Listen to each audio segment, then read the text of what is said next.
نحمده ونصلي ونسلم على رسوله الكريم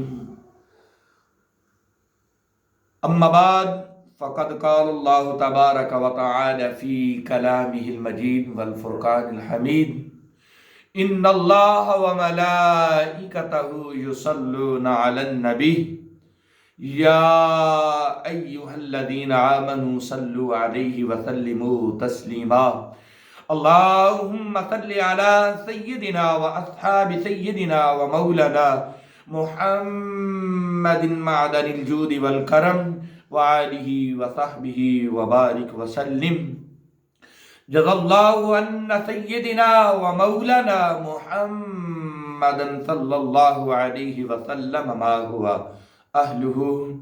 گرامی قدر، نہایت ہی محترم و محتشم عزیز بزرگوں، دوستوں، بھائیوں، تمام دوستوں بزرگوں کو محمد احمد اسلامک چینل والوں کی طرف سے محبتوں بھرا السلام علیکم ورحمۃ اللہ وبرکاتہ۔ گرامی قدر، حضرت عبداللہ ابن مسعود رضی اللہ تعالی عنہ اس حدیث کے راوی ہیں۔ حضرت عبداللہ ابن مسعود رضی اللہ تعالی عنہ روایت کرتے ہیں کہ تاجدار کائنات، فخر موجودات، سرور دو عالم، نور مجسم، زہرا کے بابا، حسنین کریمین کے نانا علیہ تحیت والسلام نے ارشاد فرمایا کہ جو شخص ایک لقمہ حرام کا اپنے پیٹ کے اندر ڈال لیتا ہے تو اللہ تبارک و تعالی جل جلالہ و عم نوالہ و عظم الشانہ ولا الہ غیرہ اس کی 40 دن تک کی جو عبادت ہے، ریاضت ہے، اس کی سخاوت ہے، اللہ تعالیٰ اس کو قبول نہیں فرماتا۔ تو میرے بھائی، ایک متشابہ چیز ہوتی ہے اور ایک صراحتاً ہوتی ہے۔ ہم متشابہ چیز تو ایک الگ بات ہے، ہم حرام کو حرام جانتے ہوئے، پہچانتے ہوئے ہم اس سے گریز نہیں کرتے۔ تو میرے بھائی، آؤ ہم اپنے اسلاف کا جو طریقہ ہے اسے دیکھتے ہیں کہ انہوں نے اپنی زندگی کو کس انداز سے اپنی زندگی کو گزارا ہے۔ قربان جاؤں حضور تاجدار کائنات، فخر موجودات، سرور دو عالم، نور مجسم علیہ السلام کے پیارے صحابی حضور علیہ السلام نے ارشاد فرمایا، اگر میرے بعد کوئی نبی ہوتا تو عمر ہوتا۔ اور کون عمر؟ جس کے دل کے اندر خیال آ جائے تو رب ذوالجلال کا قرآن نازل ہوتا ہے، مقام ابراہیم علیہ السلام کے بارے کے اندر کہ وہاں پہ 2 رکعت نماز نوافل ادا کیے جائیں، تو حضرت عمر رضی اللہ تعالیٰ عنہ کے دل کے اندر خیال آیا تو رب ذوالجلال نے اپنے قرآن کی آیات کے اندر ایک آیات بنا دی۔ اور وہ کون عمر؟ کہ جس رستے پہ حضرت عمر آیا کرتے تھے، شیطان وہ رستہ ہی چھوڑ جایا کرتا۔ سبحان اللہ۔ ام المومنین صدیق باپ کی وہ صدیقہ بیٹی حضرت اما عائشہ صدیقہ رضی اللہ تعالیٰ عنہما فرماتی ہیں ایک ڈگڈگی بجانے والا بازار میں آیا، اس نے ڈگڈگی بجائی، اس نے لوگوں کا جمع غفیر جو تھا، مجمع جو تھا، اس کو اکٹھا کیا۔ جب اکٹھا کیا لوگ اس کے پاس اکٹھے ہوئے، ام المومنین صدیق باپ کی صدیقہ بیٹی ام المومنین حضرت عائشہ صدیقہ فرماتی ہیں میرا قد مبارک چھوٹا جو تھا تو میں نے حضور کے کندھے پہ ہاتھ رکھ کے روشن دان کے اندر جھانک کے دیکھا، میں نے عرض کی آقا حبیبی یا رسول اللہ، اس ڈگڈگی بجانے والے نے ابھی مجمع کو اکٹھا کیا ہے، اپنے سامان کو چھوڑ کر اس نے دوڑ لگا دی ہے، لوگ اس کے پیچھے کی طرف دیکھ رہے ہیں۔ ام المومنین عائشہ صدیقہ نے جب یہ عرض کی تو حضور علیہ السلام نے ارشاد فرمایا عائشہ ادھر دیکھو، ادھر میرا عمر آ رہا ہے، جس عمر کے سائے سے شیطان بھاگتا تھا۔ ارے وہ عمر رضی اللہ تعالی عنہ فرماتے ہیں لوگوں نے مجھے اونٹنی کا دودھ دیا، لوگوں نے مجھے اونٹنی کا دودھ دیا۔ تو حضرت امیر المومنین مراد مصطفیٰ، مراد مصطفیٰ قربان جاؤں، حضرت سیدنا عمر بن خطاب رضی اللہ تعالی عنہ آپ فرماتے ہیں کہ جب انہوں نے مجھے اونٹنی کا دودھ دیا تو میں نے اسے پسند فرمایا، میں نے اسے نوش فرمایا۔ بعد میں مجھے خیال آیا کہ یہ دودھ کہاں سے آیا ہے، اس کی خبر تو لوں۔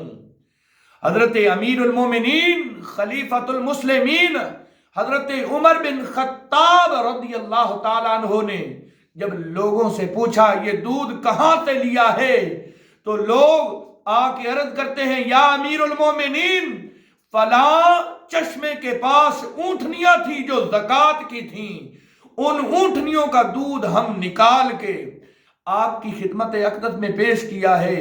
تو قربان جاؤں میرے بھائی، جن کے بارے کے اندر ہم ہر نماز کے اندر یہ دعا کرتے ہیں کہ یا اللہ ہمیں صحابہ کے نقش قدم پہ چلنے والا بنا دے، اولیاء کاملین کے نقش قدم پہ چلنے والا بنا دے، میرے بھائی ہم نماز کے اندر تو ان کے رستے پہ چلنے کی دعائیں کرتے ہیں، لیکن جب ہم نماز سے باہر آ جاتے ہیں تو پھر ہم ان کو بھول جاتے ہیں۔ تو امیر المومنین حضرت فاروق اعظم رضی اللہ تعالیٰ عنہ نے اپنے حلق کے اندر انگلی ماری، جب انگلی ڈالی تو کہہ کر دی۔ تو میرے بھائی ہم تو حرام کو جانتے ہوئے، حرام کے مال کا پتہ ہونے کے باوجود ہم اس سے گریز نہیں کرتے۔ ہمارے اسلاف کا یہ طریقہ ہے، ان کا یہ طرز عمل ہے، وہ حرام کے قریب بلکہ متشابہ چیز کے قریب نہیں جاتے تھے، حرام تو بڑی دور کی بات۔ میرے بھائی اسی لیے رحمت کائنات علیہ السلام نے ارشاد فرمایا جس نے ایک لقمہ حرام کا کھا لیا 40 دن تک اللہ تعالیٰ اس کی عبادت کو قبول نہیں فرماتا۔ حضرت وہب بن منبہ رضی اللہ تعالیٰ عنہ اس حدیث کے راوی ہیں کہ تاجدار کائنات فخر موجودات سرور دو عالم علیہ السلام نے ارشاد فرمایا کہ حضرت موسیٰ کلیم اللہ علیہ السلام نے ایک شخص کو اس قدر گریہداری کرتے، اس قدر روتے ہوئے دیکھا، اس کے رونے کا انداز اتنا دردناک تھا کہ حضرت موسیٰ کلیم اللہ علیہ السلام نے رب ذوالجلال کی بارگاہ بے کس پناہ میں عرض کی مالک یہ شخص اتنا رو رہا ہے تو مالک تو اس کی دعاؤں کو قبول فرما لے۔ تو اللہ تبارک و تعالی جل جلالہ نے حضرت جبرائیل امین علیہ السلام سے فرمایا، سدرہ کے خطیب کی طرف وحی فرمائی، جب وحی فرمائی حضرت موسیٰ علیہ السلام سے فرمایا، اے پیارے کلیم اگر یہ شخص روتے روتے اپنی جان سے ہاتھ دھو بیٹھے تو پھر بھی میں اس کی دعا کو قبول نہیں کروں گا۔ اللہ تبارک و تعالی نے ارشاد فرمایا پیارے کلیم اگر یہ اپنے ہاتھ بلند اتنے کر لے کہ اس کے ہاتھ جو ہے وہ آسمان کو چھو جائیں تو پھر بھی میں اس کی دعا کو قبول نہیں کروں گا۔ میرے بھائی آج ہماری دعائیں قبول کیوں نہیں ہوتی؟ میری اور آپ کی دعائیں کیوں نہیں قبول ہوتی؟ اس لیے قبول نہیں ہوتی رب کائنات نے ارشاد فرمایا پیارے کلیم اگر یہ رو رو کر اپنی جان سے بھی ہاتھ کیوں نہ دھو دے تو میں اس کی دعا کو قبول نہیں کروں گا۔ اس لیے نہیں کروں گا کیونکہ اس کے پیٹ کے اندر جو ہے وہ حرام کا لقمہ ہے۔ میرے پیارے بھائیوں، میری ماں بہنوں بیٹیوں، اس بات کو ذہن نشین کر لیں جب حلال کھاتے ہیں تو رب ذوالجلال دعائیں کو بھی قبول فرماتا ہے، ہماری التجا کو بھی قبول فرماتا ہے۔ جس انسان کے پیٹ کے اندر حرام کا لقمہ ہو رب ذوالجلال اس کی دعا کو قبول نہیں فرماتا۔ حضور علیہ الصلوۃ والسلام کا زمانہ عالی شان ہے۔ ایک شخص ہے جو بیت اللہ شریف کا طواف کر رہا ہے۔ میری التجا ہے مالک جو ہماری اس ویڈیو کو دیکھ رہے ہیں، سن رہے ہیں، اس کو آگے فارورڈ کر رہے ہیں، شیئر کر رہے ہیں، اے الہ العالمین ہم سب کو در رسول کی حاضری جو ہے وہ نصیب عطا فرما دے۔ مذاب رحمت پہ یا الہ العالمین ہم سب کو اپنی جبین جھکانے کی سعادت نصیب عطا فرما دے۔ ایک شخص جو ہے وہ غلاف کعبہ کو پکڑ کر گریہ وزاری کر رہا ہے، رو رہا ہے۔ میرے اور آپ کے لجپال آقا علیہ الصلوۃ والسلام نے ارشاد فرمایا اے بندے تو اتنی گریہ وزاری کیوں کر رہا ہے؟ کیوں اتنا زار و قطار رو رہا ہے؟ عرض کرتا ہے آقا حبیبی یا رسول اللہ رب ذوالجلال میری دعاؤں کو قبول نہیں فرماتا۔ تو رحمت کائنات علیہ السلام نے یہ نہیں فرمایا جا تو قرآن کی تلاوت کرنا شروع کر دے۔ رحمت کائنات علیہ السلام نے یہ نہیں فرمایا جا تو نوافل ادا کرنا شروع کر دے۔ رحمت کائنات علیہ السلام نے یہ نہیں فرمایا جا تو صدقہ و خیرات کرنا شروع کر دے۔ رحمت کائنات علیہ السلام نے یہ نہیں فرمایا جا تو روزے رکھنا شروع کر دے۔ میرے اور آپ کے لجپال آقا، امت کے غمخوار آقا، غریبوں کے حامی آقا، یتیموں کے والی آقا علیہ السلام نے میرے بھائیوں ایک بات فرمائی، ایک حکم فرمایا جا اپنا رزق جو ہے وہ پاک کر لے، اللہ تیری دعاؤں کو قبول کر لے گا۔ میرے بھائی اللہ تعالی ہم سب کو حلال اور طیب اور طاہر رزق کھانے اور کمانے کی توفیق عطا فرمائے۔ وما علینا الا البلاغ۔